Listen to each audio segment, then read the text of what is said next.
안녕하십니까. 잘 지냈어요? 네. 네, 반갑습니다. 오늘 결석 안 했네요. 아, 그럼요. 네. 선생님 보고 싶은 마음에. 주요 인물이다, 주요 인물. 오늘 복습이 누굽니까? 접니다. 예. 우리 정규 학생. 네. 지난 시간에 이제 배웠던 내용들에 저는 이제 세 가지 키워드를 좀 뽑아봤는데요. 일단 네. 그 전에 앞서서 무너졌도다 두 번이 나오는 그 바벨론의 패망 18절 2절에 무너졌도다 두 번이 나오는데요. 이 로마 제국이 확실히 무너졌다는 사실을 이제 말씀해 주셨고요. 이제 첫 번째 키워드로 굉장히 이제 딱, 진짜 머리를 맞았던 게 감옥이었어요. 그러니까, 귀신의 처소, 각종 더러운 영이 모이는 곳, 각종 더럽고 가증한 새들이 모이는 곳, 이렇게 해서 감옥인데, 선생님께서 말씀해 주실 때 이곳은 갇힌 곳이며 밖으로 나올 수 없고 자유가 없는 곳이다. 이렇게 말씀을 해주셨고, 두 번째는 사치의 세력입니다. 땅의 왕, 땅의 상인들인데 이 사치는 그때 당시 권력을 상징했다고 이렇게 말씀을 해주셨고, 이제 말씀을 들으면서 계속 이제 생각되는 게 위로 쌓고 또 옆으로 넓히는 땅의 가치를 이제 계속 이렇게 말씀을 해주셨는데, 그 부분에 대해서 굉장히 많이 찔렸어요. 예, 나도 그러고 있는 것이 아닌가. 네, 생각을 많이 하게 됐고, 그러면서 이런 말씀해 주셨습니다. 현대 세대와 다를 바가 없었고 지금보다 더 악독과 음행이 심했던 로마 제국에 대해서 현실을 이야기해 주셨고요. 세 번째 키워드는 위로였습니다. 백성들에게 전하는 이제 메시지가 지금 잘하고 있다. 네, 가고 있는 길이 틀리지 않았다. 이런 위로의 메시지가 이렇게 전반적으로 깔려 있는 것이다. 이렇게 말씀을 해주시면서 한 주간 내내 무슨 생각이 계속 들었냐면 감옥이 굉장히 인상이 깊었어요. 그래서 나도 지금 자처해서 그 감옥으로 들어가려고 하고 있는 것이 아닌가 하면서 계속해서 제 삶을 돌아보는 한 주간을 보냈습니다. 예.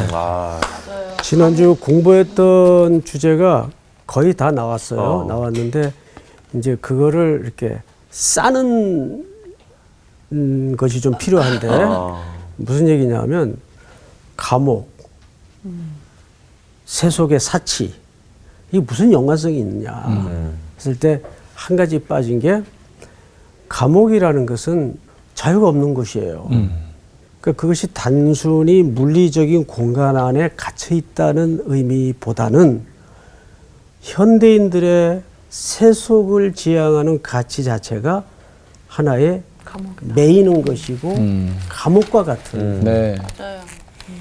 의미로 말씀을 드린 거 기억나시죠? 네. 자, 그러면 그것이 이 세상이 추구하는 가치인데 그것은 자기의 어떤 의지나 열정으로 인간적인 돌아섬으로 풀 수 없는 문제입니다. 그것은 하나님의 말씀과 그분의 대속의 죽음이 기초되지 않으면 우리는 그것을 끊어내지 못해요. 그래서 문제는 결론에 아주 얘기를 잘했어요. 결론이 뭐냐면 왜 갑자기 위로가 튀어나올까? 그 위로라는 것은 그런 무질서와 바벨론의 가치 속에서도 물리적인 고난과 압박 속에 흔들거리면서 걸어가고 있는 사람들, 성도들, 교회가 어떤 상황에 던져져 있었을까? 이 길이 맞나? 내가 가는 길이 바른 길인가? 네. 다 세상은 저런 대세로 살아가는데 내가 뭐라고? 그럴 수 있단 말이에요. 네. 그때 이런 계시된 하나님의 말씀을 통해서 그 위로가 뭐냐면 네가 걸어가는 길이 틀리지 않다. 오늘 수업 요한계시록 56강 어린 양의 혼인잔치. 자, 이제 오늘은 19장으로 넘어갑니다. 네. 19장 3절서부터 10절까지 우리 광호 학생부터 읽어볼까요? 네. 두 번째로 할렐루야 하니 그 연기가 세세토록 올라가더라. 또 24장로와 네 생물이 엎드려 보좌에 앉으신 하나님께 경배하여 이르되 아멘 할렐루야 하니 보좌에서 음성이 나서 이르시되 하나님의 종들 곧 그를 경외하는 너희들아 작은 자나 큰 자나 다 우리 하나님께 찬송하라 하더라. 또 내가 들으니 허다한 무리의 음성과도 같고 많은 물소리와도 같고 큰 우레소리와도 같은 소리로 이르되 할렐루야 주 우리 하나님 곧 전능하신 이가 통치하시도다.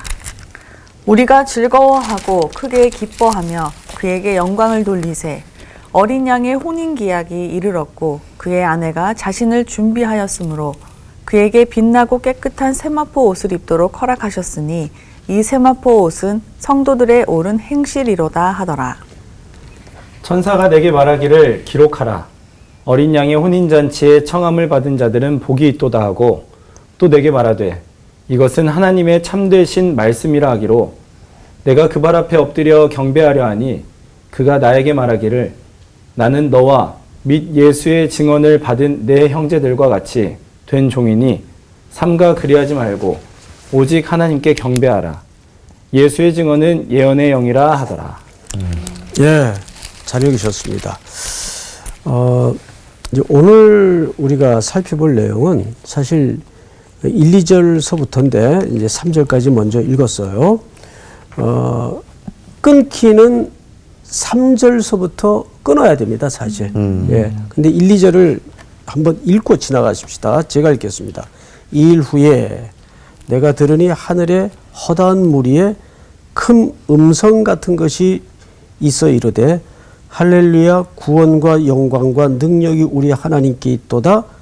그의 심판은 참되고 의로운지라 음행으로 땅을 더럽게 한 큰 음녀를 심판하사 자기 종들의 피를 그 음녀의 손에 갚으셨도다 하고 이제 두 번째로 할렐루야가 등장을 합니다. 자, 여러분 오래전에 제가 이 할렐루야에 대해서 설명을 드린 적이 있어요. 네. 보통 이제 우리가 뭐 집회를 하거나 그러면 할렐루야 그러면은 아멘. 아멘. 아멘 이렇게 대답을 하죠. 네. 예, 좋아요, 좋은데 자 할렐 이거는 할랄 할랄. 할랄로서 찬양하다, 찬양하다. 할렐루. 그다음에 뭐죠? 야. 야. 루는 무슨 뜻인가 하면 이런 의미를 담고 있어요. 할랄, 찬양하라 또는 찬양하다. 루 하면 영어로 얘기하면 유. 그 야는 뭐겠어요? 하나님. 그렇죠. 야는 하나님을 얘기해요. 야는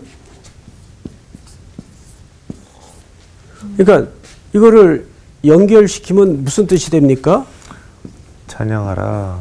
찬양하라 너의 하나님을. 네. 무슨 말인지 알겠죠? 네. 그러니까 우리가 할렐루야 그러는 것은 하나님을 찬양합니다. 당신의 하나님을 찬양합니다. 또는 우리가 하나님을 찬양합니다. 자, 그런데 여기에서 이 할렐루야라고 계속 이제 등장을 합니다. 네. 무려 오늘 본문에만 해도 4번 등장을 해요. 어디에 또 나오죠?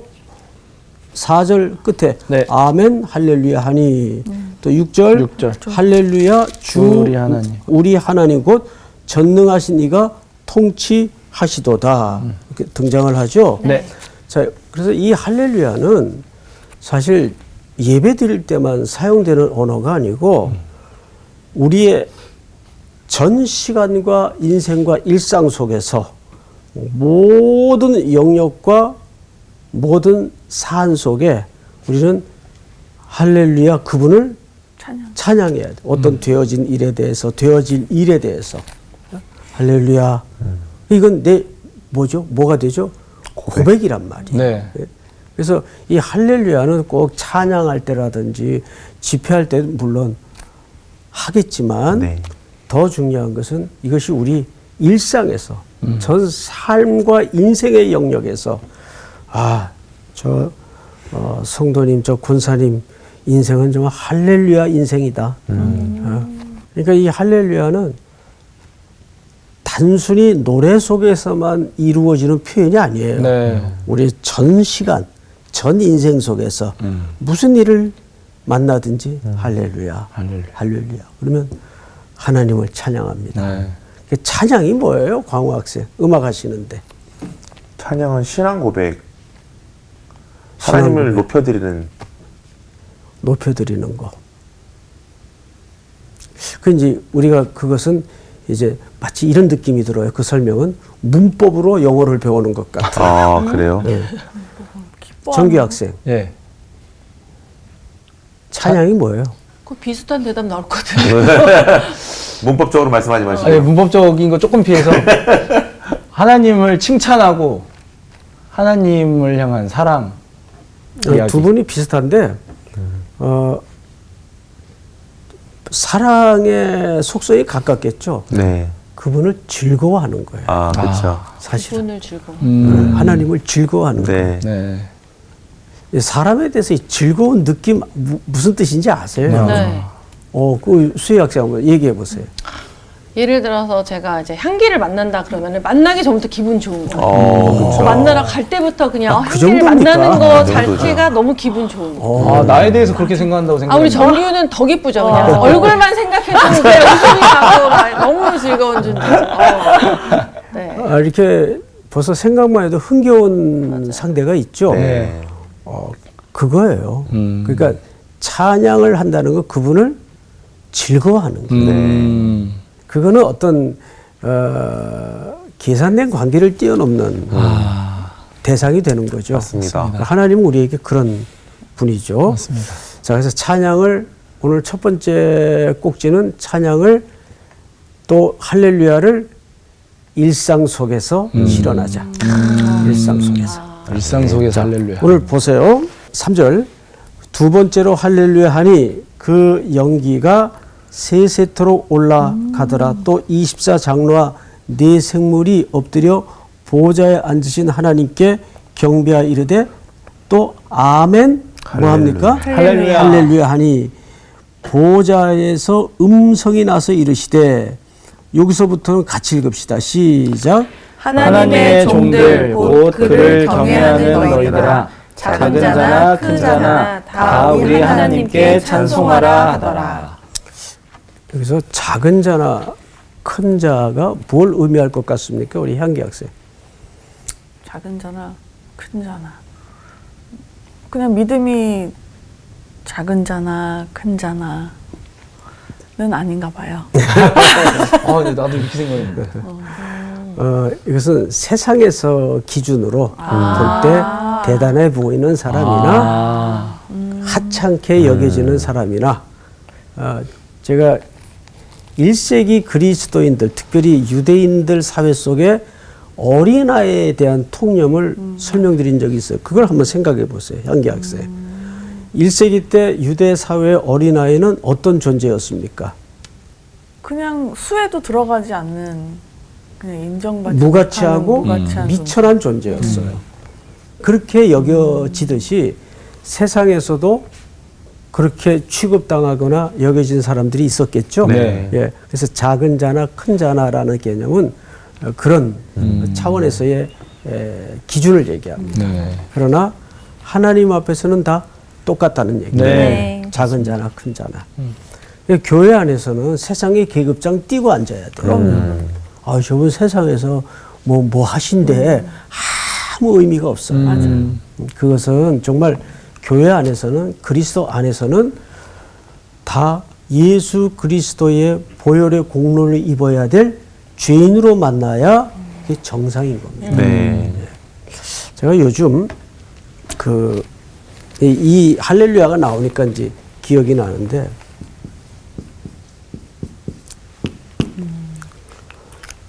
자, 우리 광우 학생. 네. 하나님께 우리가 영광을 돌린다 그러죠. 네.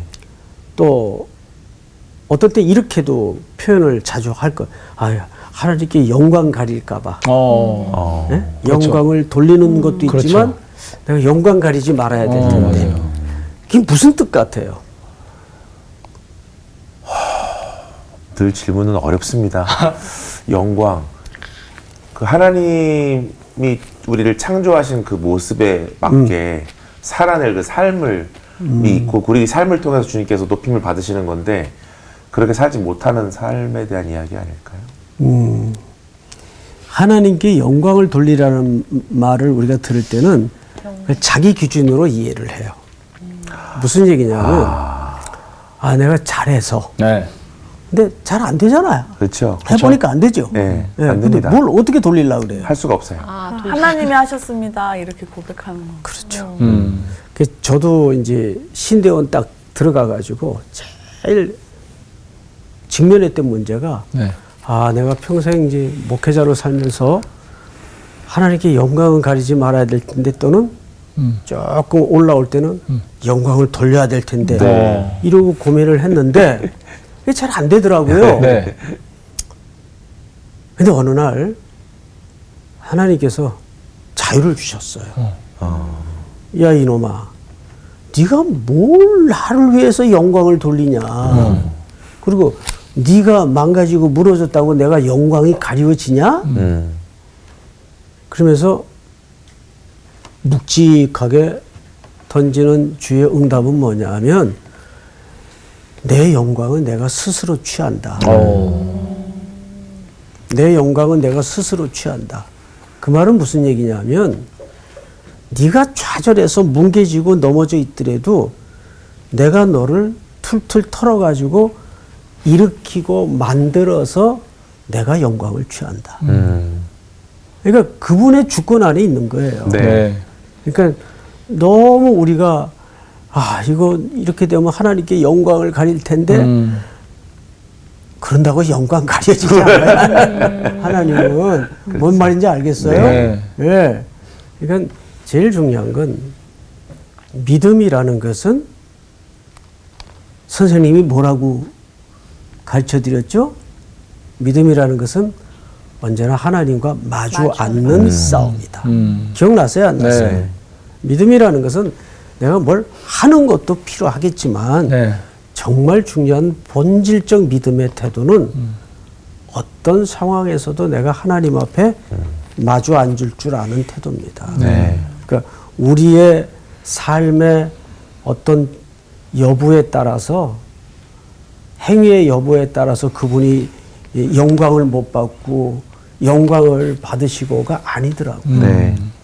좀 마음이 편해지지 않아요? 맞습니다.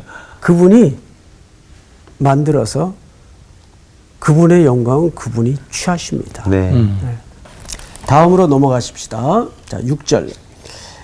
또 내가 들으니 허다한 무리의 음성과도 같고 많은 물소리와도 같고 큰 우레소리와도 같은 소리로 이르되, 자, 이것은 항상 하나님의 현현을 얘기하는 네. 겁니다. 이르되,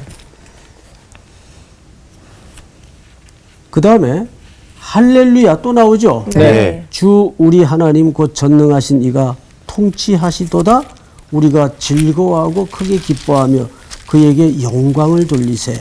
자, 여기서도 할렐루야 찬양하는 이 노래가 그분을 어떻게 해서 돌린다고 되어 있어요. 영광. 그분을 즐거워한다 그러죠. 네. 그렇죠. 그분을 즐거워하는 거예요. 네. 이것은 가장 강력한 본질입니다. 자, 그런데 우리가 즐거워하고 크게 기뻐하며 그에게 영광을 돌리세. 어린 양의 무슨 기약이 이르렀어요? 혼인기약. 자, 이제 혼인기약이 나옵니다.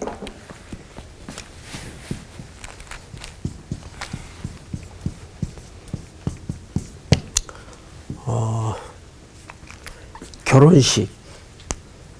요즘 이 결혼식 자체를 굉장히 경히 여기는 경향들이 있습니다. 근데 세상은 그런 패턴으로 가더라도 성도들에게는 이 결혼식이 참 소중한 거예요. 네, 굉장히 중요한 겁니다. 네. 자, 근데 여기 이제 혼인 기약이 나와요. 인류의 타락의 과정을 보면 창세기에 뭐가 깨짐으로 죄가 들어오기 시작합니까? 혼인 관계가 깨져요. 네. 아담과 하와의 원래의 질서가 깨집니다. 그래서 인류의 죄가 들어오고 뭘로 마무리되죠? 어린 양과의 혼인으로 성경은 마무리가 돼요. 네. 그러니까 성경은 거대하고도 길고 긴 웨딩 스토리예요. 사실은. 그래서 예수님이 이 땅에 오셔서 첫 번째 표적이 뭡니까? 아, 포도주. 가나안 혼인잔치에서 물을 포도주로 네. 변화시키는 사건. 네네. 맞아요. 그래서 이 성경의 질서는 아주 중요합니다. 이거는 웨딩 스토리. 그러니까 성경은 하나님의 신부인 우리와 문제가 생겼던 관계를 어린 양이 신랑으로 오셔서 이 문제를 해결하시고 마무리하는 책이에요. 그래서 이제 계시록이 마무리될 때쯤 혼인 계약이 이르렀다. 네. 이렇게 등장을 하는 거죠. 네. 그래서 요한복음 2장 가나 혼인잔치 네. 이게 첫 표적이에요. 네. 이제 그 내용을 조금만 더 보충하자면 이런 뜻이 되죠. 잔치가 중단이 됐어요. 네. 이게 하나님과 우리 사이의 관계를 설명하는 겁니다. 오. 끊어진 거예요. 잔치가 네. 끊어진 거예요. 오. 결혼 잔치라는 것은 인생의 최고의 희열이 담아진 그렇죠. 세레모니 아닙니까? 네. 근데 그게 중단이 되고 끊어진 거예요. 네. 이것이 인류가 맞이한 정확한 상황입니다. 잔치가 중단된 인생들. 네. 거기에 누가 초대되어 오시죠? 예수님께서. 예수님이 초대되어 오십니다. 네. 그러니까 예수님의 어머니가 아들이 들어오니까 어릴 적부터 키우시면서 아들의 범상치 않은 일면을 알고 계신 어머니가 포도주가 떨어졌다. 무슨 뜻이에요? 네가 어떡하지 좀 채워. 해결을 해라. 근데 얘 어머니 그럽니까? 이게 나와 무슨 상관이 있나이까? 어느 쪽이었어요? 두 번째. 두 번째. 두 번째죠. 예. 그런데 나중에 또 하긴 해요. 청개구리처럼 안 한다 그래놓고 또 하시고 여기에는 이중적인 의미가 있습니다. 자, 잘 들어보시면 어머니의 부탁 네. 그건 거절해요. 네. 그런데 예수님이 스스로 또 하세요. 기적을 표적이죠. 표적을 드러내세요. 네. 이건 의미가 달라요. 음. 어머니의 부탁은 어떤 차원의 부탁이었습니까? 사건 해결의 차원의 네, 부탁이었어요. 네, 네. 그렇죠. 이거 어떻게 좀 해결해라. 네. 근데 기독교는 그런 표면적인 사건을 해결하는 차원에서의 내용을 담은 것이 기독교가 아니거든요. 네. 우리의 빵의 문제나 해결해주고 그것을 포함할 수는 있지만 적어도 이 사건을 통해서 드러내고자 하는 메시지는 아니기 때문에 네. 네. 거절하는 거예요. 나는 이 땅에 무슨 사건 해결사로 온 것이 아닙니다. 그리고 또 안 해줄 것처럼 말씀하시면서 예수님이 스스로 이 표적을 행하시는 데에는 이유가 있어요. 표적의 핵심이 뭡니까? 물을 떠다가 갖다 주니 포도주, 극상품 포도주가 됐어요. 네. 그런데 손님들이 그 포도주 맛을 보고 이렇게 얘기를 했습니다.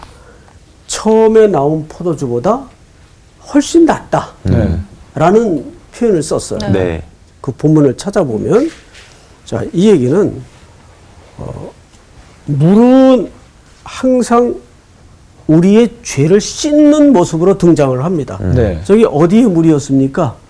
그 집 입구에 음. 정결 예식을 행하는 돌 항아리에 담아있던 물을 떠다가 네. 가져온 겁니다. 네. 그 물이 갖는 성격은 뭐냐면 우리의 더러움을 씻어내는 제의적 차원에서의 정결법 차원에서의 사용되는 물이었어요. 네. 돌 항아리 6이 있었죠. 6이라는 것은 육의 숫자예요. 육체의 숫자예요. 세상이 며칠 만에 창조되었습니까? 6일 6일 만에. 동안 창조되었지 않습니까? 근데 그것으로는 우리가 손발을 씻어서 정결 예식을 행하지만 인간의 죄의 문제가 해결되진 않아요. 네. 네. 그래서 그 돌 항아리에 물을 떠다가 갖다 현장에 가져오니까 물이 변하여 뭐가 됐죠? 포도주가 됐어요. 그리고 그 포도주는 나중에 예수님에 의해서 재해석되는데 너희를 위하여 흘리는 바 나의 피라 그랬어요. 피. 네. 이 피로 예수 그리스도의 피로 우리가 씻음을 얻어요. 네. 네. 그러니까 여기서 말하고자 하는 핵심은 예수님은 사건 해결사로서 오신 분이 아니고 죽으러 왔다 그 뜻이에요. 이 첫 표적을 통해서. 그래서 항상 첫 표적서부터 7개의 표적 모두가 어디를 지향토록 위치 선정을 하고 있는가 하면 십자가 사건. 예수님은 이 땅에 죽으러 오셨다. 물로도 씻을 수 없는 우리의 본질적인 죄를 용서하시기 위해서 대속의 죽음으로 이 땅에 오셨다는 것을 첫 기적을 통해서. 그러자 뭐가 회복이 돼요? 혼인잔치. 그렇죠. 그런 상징적인 세레모니가 첫 번째 표적이었는데 이제 오늘 19장에 와서 그 혼인 기약이 이제 다가온 겁니다. 네. 근데 여기 잘 보시면 7절을 보세요. 우리가 즐거워하고 크게 기뻐하며 그에게 영광을 돌리세 어린 양의 혼인 기약이 이르렀고 그의 아내가 자신을 준비하였으므로. 여러분 여기 그의 아내입니까? 신부입니까? 아내. 신부라 그래야 맞는 거 아니에요? 그 아내는 이미 된. 그렇지. 네. 아내라는 표현은 이미 결혼한 여자를 아내라 그러지. 네. 네. 근데 원래 혼인 기약이 이르렀다면 여기 신부라 그래야 맞는 거 아니에요? 두 번째 결혼이니까. 두 번째 결혼이니까. 어디 두 번이라고 돼 있어요, 거기. 아니면은 유대 그 결혼 예식의 아니면 풍습에 따라 이 여자랑 결혼했다가 약간 저기 됐는데 다시 하면은 아내 맞지. 재혼? 이렇게 자기 소개를 옳은 대로 얘기하면 우리 시청하시는 분들이 헷갈릴 테니까 그냥 본문을 그냥 놓고 네. 여기 아내라고 되어 있는 게 맞아요. 귀내라는 표현을 썼어요. 그나이 또는 귀내라는 표현. 이게 아내예요. 원래 신부라는 말은 눈패라는 말이 따로 있어요. 이게 신부예요. 근데 왜 신부라고 쓰지 않고 귀내라는 귀내. 아내라는 명칭을 썼을까? 우리 광호 학생이 옛날에 배운 내용을 잘 리마인드 하셨는데, 자, 이것만 강의하려도 또 1시간이 필요하니까 간단하게 얘기할게요. 유대인들은 결혼식을 2번 합니다. 네. 네. 기억나시죠? 네. 7번의 절기를 통해서 청춘 남녀가 만나요. 한 동네, 가까운 동네 사람들이. 그리고 거기서 이제 썸을 타게 됩니다. 요즘식으로 얘기하면. 평소에 마음에 두었던 이제 자매면 자매, 또 신랑이면 신랑감을 부아뒀겠죠. 그리고는 신랑은 자기를 대변해 줄 수 있는 가까운 친척 한 분을 대동해서 마음에 두었던 그 신부의 집으로 찾아가요. 네. 그래서 찾아갈 때 3가지 물건을 가지고 가는데 계약서, 그리고 포도주, 그리고 신부의 몸값에 해당하는 은금을 가지고 가요. 그것은 무슨 인신매매의 개념보다는 신부의 정한 몸값을 두는 이유가 뭐냐 하면 하나의 풍습이긴 하지만 그거를 통해서 서로 경제적 상황을 살피게 됩니다. 그래서 3가지를 가지고 가요. 첫째는 뭐라고요? 포도주, 계약서, 은금. 그렇죠. 그래서 대변인을 친인척 가운데 이 신랑을 잘 알 수 있는 대변인을 대동해서 신부의 집으로 찾아갑니다. 네. 거기에서 대충 첫 번째 승낙이 이루어지면 거기서 정혼식이 이루어집니다. 이걸 정혼이라고 그래요. 성경에 나오죠? 네. 마리아와 요셉이 이 정혼한 관계였습니다. 네. 근데 이 정혼을 하면 정식 부부입니다. 여기 정혼식을 마치고 신랑은 돌아가요. 네. 근데 이 한마디를 남기고 돌아갑니다. 1년 후 그대가 알지 못하는 어느 날 내가 반드시 그대를 데리러 오리라. I'll be back. 기다려 주십시오. 예, 그렇게 얘기했겠죠. 네. 그러면 이제 신부는 자기 집에 남아서 자기 아버님 밑에서 신랑이 무슨 지파 사람이다 하면 그 지파의 풍습과 그 신랑 집의 관습과 시댁에 가서 삶의 내용을 요 준비를 해요. 네. 1년 동안. 그리고 이제 신랑은 가서 뭘 할까요? 집 준비해. 그렇죠. 그러니까 신랑이 원래 집을 준비하는 거예요. 네. 네. 가장 중요한 게 신부를 데려다가 살 집을 짓게 됩니다. 네. 근데 그 감독을 누가 하냐면 아버지가 해요. 아버지가 일꾼을 데리고 집을 짓는 아들을 그 전 과정을 감독을 합니다. 네. 근데 그 공사의 마무리의 준공은 아버지만이 선언할 수가 있어요. 네. 그래서 어느 날 갑자기 아들을 호출합니다. 네. 나 좀 보자. 예, 아버님. 부르셨습니까? 이만하면 됐다. 네 아내를 데려오도록 해라. 그러면 예, 다음 주에 갔다 올게요. 그럴까요? 바로 하고. 뭐 먼 거리가 아니었을 테니까 네. 네. 친구들을 대동해서 한 걸음에 다녀오죠. 그러니까 예수님이 때와 기한은 내가 알 바가 아니요 아버지께 그 고난이 있다라는 말은 예수님이 안다 모른다의 인지적 개념이 아니라 네. 그 고난은 아버지만이 갖고 있다는 뜻입니다. 내가 모른다 그런 차원보다는 네. 무슨 말인지 알겠죠? 네. 그리고 이제 신부를 데리러 오죠. 그래서 요한복음 14장에 보면 주님 어디로 가십니까? 네. 제자들이 물으니까 지금은 너희가 내 가는 길을 알지 못하지만 내가 너희를 위하여 뭘 준비하러 간다 그래요? 처소를 준비하러 간다 그래요. 이런 유대의 풍습에서 나오는 얘기예요.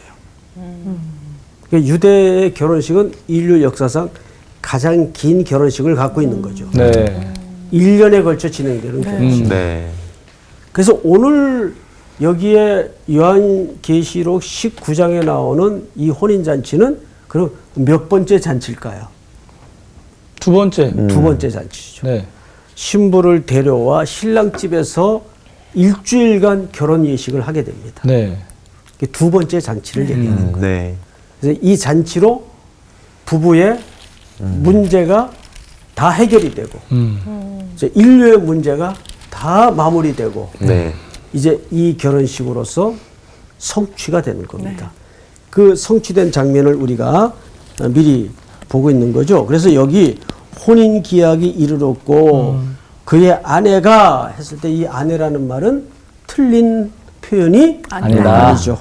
예, 아내가 자신을 준비하였으므로 그에게 빛나고 깨끗한 세마포 옷을 입도록 허락하셨으니 이 세마포 옷은 여기서 다 같이 한번 읽어볼까요? 시작. 성도의 오른 행실이로다. 자, 여기서 디카이오마라는 말은 이 법적 효력을 얘기합니다. 법적인 포고력. 이게 무슨 얘기냐면 옳은 행실이라는 말은 쭉 누적된 행위적으로 잘 살아낸 사람들이라는 그런 의미가 아니라 그냥 포고를 해주는 거예요. 의롭다. 인정을 해주는 거예요.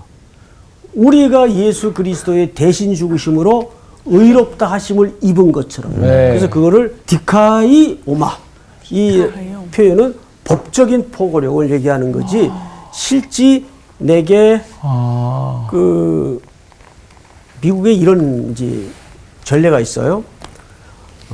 어느 대통령인데 문제가 많은 대통령이에요. 이런 범죄 이력도 있고 저런 범죄 이력도 있는데 이 사람이 대통령이 취임이 된 거예요. 그래서 법원에서 유죄로 인정을 인정을 하고 처벌을 하지 않는다. 유죄로요? 유죄로 인정은 했는데 처벌은 하지 않는다로 판결을 하는 경우가 있어. 왜요? 그럼 법원이 최종 권위를 갖고 있기 때문에 그럼 우리가 왜요 그럴 수 없는 거예요. 예. 예를 들어서 하나님이 우리 죄 없다 하시고 우리를 의롭다 인정하셨었는데 왜요? 거기다 대고 왜요? 거기다 진짜 대고 똑같은 거예요. 지금. 그러네. 왜요? 그분의 마음이에요. 맞아. 그 법적 포고력에 해당하는 단어입니다. 이 단어. 그러니까 우리에겐 감동스러운 단어죠. 네. 자, 성경을 다시 보십시다. 여기서 그러니까 세마포 옷은 성도들의 옳은 행실이로다라는 말은 우리가 그 옷을 입을 만한 자격이 있어서가 아니고 네. 법적으로 네. 선언이 된 거예요. 그냥. 죄 없다. 네. 우리 마지막으로 로마서 3장을 한번 읽어보십시다. 로마서 3장 20절을 우리 광학생 찾으셨나요? 네. 예, 읽어보세요. 그러므로 율법의 행위로 그의 앞에 의롭다 하심을 얻을 육체가 없나니 그만. 자, 율법의 행위로는 의롭다 하심을 입을 육체가 없어요. 없다. 네. 그러면 이제 방법이 없잖아요. 네. 없죠. 우린 다 죽어야 되는데. 네. 21절 수혜 학생. 이제는 율법 외에 하나님의 한 의가 나타났으니 율법과 선지자들에게 증거를 받은 것이라. 자, 율법과 선지자들에게 증거를 받은 분이 누구예요? 예수 그리스도. 그래서 여기 율법 외에 한 의라는 것은 그리스도를 얘기하는 거예요. 네. 네. 자, 그다음에 22절. 곧 예수 그리스도를 믿음으로 말미암아 모든 믿는 자에게 미치는 하나님의 의니. 자, 이 하나님의 의는 누구로 오는 의입니까? 예수 예수 그리스도로 네. 오는 의예요. 네. 율법과 선지자들을 통해서 증거된 그 의, 그분이 실체가 예수 그리스도를 얘기하는 거예요. 네. 네. 의인이 차별이 없느니라. 없느니라. 23절 우리 정규 학생. 모든 사람이 죄를 범하였음에 하나님의 영광에 이르지 못하더니 그리스도 예수 안에 있는 속량으로 말미암아 하나님의 은혜로 값 없이 의롭다 하심을 얻은 자 되었느니라. 아멘. 할렐루야. 아멘. 자, 여기 계시록을 다시 가서 보시면 옳은 행실이라는 것은 그리스도의 의로 네. 우리가 옷을 입은 거예요. 네. 세마포 옷을 입은 거예요. 그렇게 혼인잔치는 완벽하게 마무리가 되는 겁니다. 네. 예수의 의로. 여기까지. 감사합니다. 와, 와. 감사합니다. 아니, 난 오늘 목사님 말씀 들으면서 그 웨스터민스터 소요리 문답 일문이 뭐냐면 사람이 무엇으로 사는가거든. 근데 거기 답이 여호와를 영원토록 즐거워하는 것이다. 오늘 딱 그 생각이 났어. 뭘로 사세요? 여호와를 즐거워하는 것을 살지요. 할렐루야. 그러니까 때로는 우리가 이 할렐루야를 그냥 어떤 사람들은 약간 세상의 유행어처럼 하는 사람들 있잖아요. 맞아요. 그러면 안 될 것 같아요. 항상 이 할렐루야를 내 입에서 나올 때는 정말 하나님을 기뻐하고 즐거워하는 거를 생각하고 맞아요. 진짜 늘 살면서 그렇게 살아야 될 것 같아요. 할렐루야. 아, 저는 진짜 오랜만에 요한계시록에서 너무 따뜻했어요. 네. 오랜만에. 센 이야기들이 사실 많았어가지고 그치. 그랬는데 오늘 너무 이제 또 사랑의 이야기로 기대되고 또 막 너무 그렇게 하면서 저는 진짜 아까 말씀하신 대로 일상 가운데 할렐루야를 더 많이 선포해야겠다 또 이런 생각도 많이 맞죠, 들었어요. 맞죠. 맞아요. 우리가 늘 쓰는 말들, 영광, 할렐루야 이런 것들에 대한 속뜻에 대해서 우리가 다시 한번 좀 생각해 볼 수 있어서 좋았고 또 혼인에 대한 정말 웨딩 스토리다. 이게 너무 그러니까. 웨딩 정말 스토리. 확 마음에 와닿는 시간이었던 것 같아요. 네. 정말 우리 할렐루야로 나아갈까요? 자, 다시 할렐루야.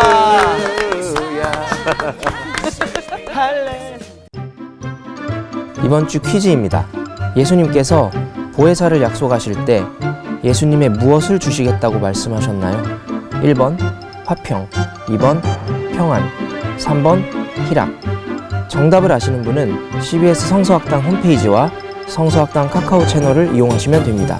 선정되신 분들에게는 대한성서공회에서 발간한 성경 통독을 위한 최고의 자습서 성경 2.0 성서학당 선생님들의 저서 중 하나를 드립니다.